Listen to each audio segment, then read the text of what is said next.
After playing over 100 hours, I think I can finally express my opinion about Payday 3 publicly. It's good. However, I think that there is still a lot that can be improved upon. Today, I want to bring you my personal list of 7 changes I would like to see in Payday 3. I won't be listing upcoming quality of life features that have been confirmed, like renaming loadouts or an unready button. Rather, I've compiled my own personal ideas from most to least important to me on hot topics or completely new additions I'd like to see implemented in the future. Without further ado, let's begin. Since the current progression system is totally dependent on challenges, you often spend a lot of time on this menu. The problem is that in this current state, it is a nightmare to skim through. There is absolutely no logical order, gadget challenges are grouped with the heist challenges for some reason, and the way you find weapon challenges is unintuitive because of the long and complicated weapon names. I would completely reorganize this menu like so: Heist, Equipment, Weapons, and Combat, with a career bar at the bottom.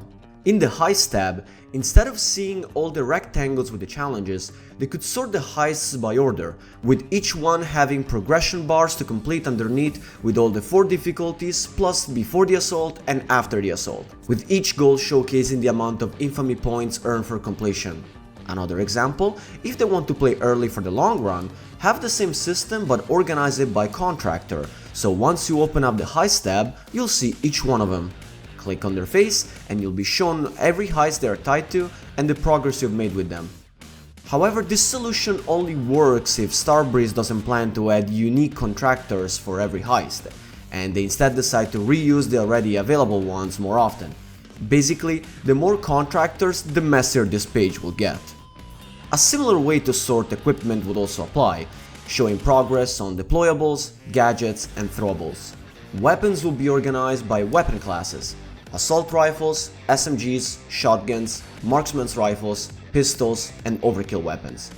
Obviously, in the future they might add new ones, so they can leave out some space for LMGs, for example. Each category would show the challenges on each gun with progress bars like the one previously discussed. I would also add a picture of the weapon next to the name to help players recognize them clearly. Lastly, the Combat tab would house all the remaining specific challenges divided by special units, stealth, and miscellaneous.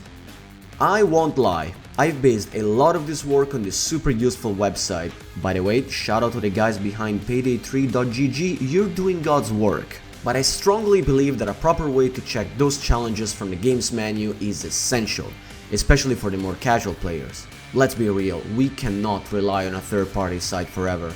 Going back to the main challenge menu, they could make it so that if you click on your level, it'll take you to a scrollable bar which shows you what you can unlock depending on your rank.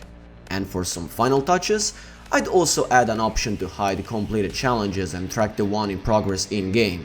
Speaking of that... Alright, let's be honest, who actually uses this HUD element that pops up when you press tab in-game? It shows the objectives on the left side with a small description on what to do. Meanwhile on the right side it tells you the heist you're playing. Thanks Starbreeze, but I don't have dementia yet. Favors selected, security modifiers, and the difficulty you're on. I mean, look at this. It's terribly disorganized and looks like it was thrown together last minute. Plus there is so much useless information while crucial info is not displayed. So to start, I'd remove the objective descriptions on the left. It's nice to have a better explanation on what to do, but realistically, once you play a heist once or twice, you won't be needing them anymore. We did just fine without it in Payday 2. Then I'd reorganize the right side by placing the difficulty displayed as skulls on the top, and if they really want it, they can keep the heist name.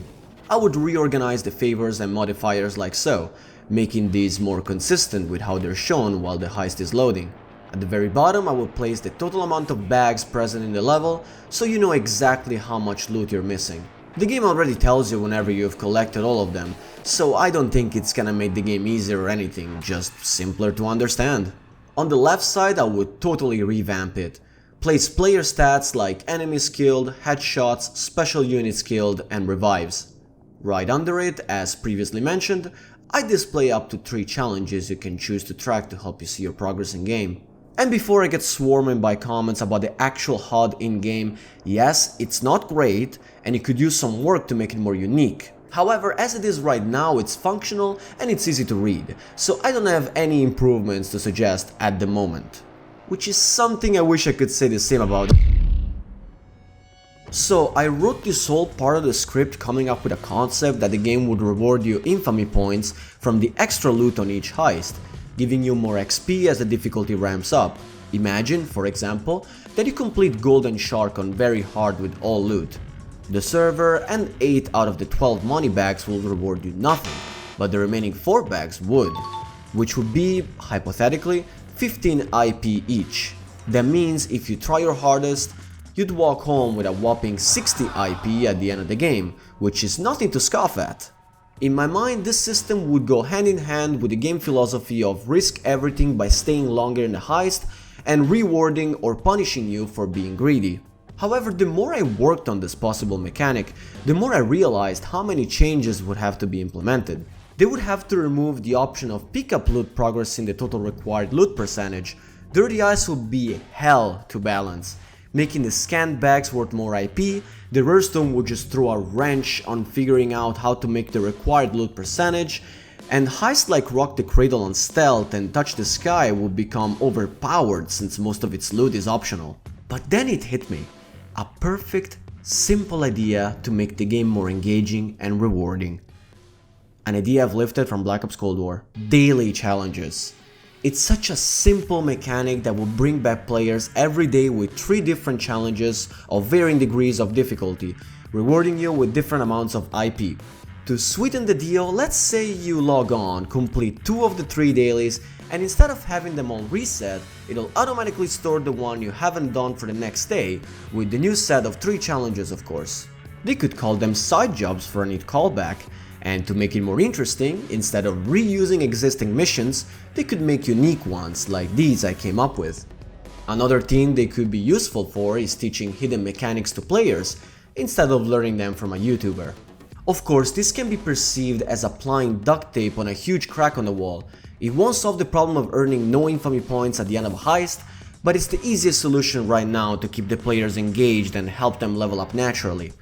Actually implementing a fixed infamy point reward on heist completion would totally break the current progression system, since it was completely based on challenges. Anyway, any solution at this point is still miles better than sitting in a bathroom for hours. Going back to the menus, this is something which isn't a problem right now, but it might be in a couple of years. As there are only 8 heists and you can hide the cinematics, you can easily go through them. But imagine when we'll have around 15 or so in a year. It's gonna be so annoying to find the ones you wanna play. So again, similarly to Payday 2, I would organize them by contractors in a manner that would fit the game style. Meanwhile, cinematics could be all grouped in their own category on the right side, getting new videos unlocked as you progress with each heist. It might ruin this timeline aesthetic that Starbreeze is going for, but I'd personally prioritize players' readability above all else. That doesn't mean we can't have that either. If someone wants to know the exact order of each heist, we can keep the current system underneath a story mode category. Everyone's happy.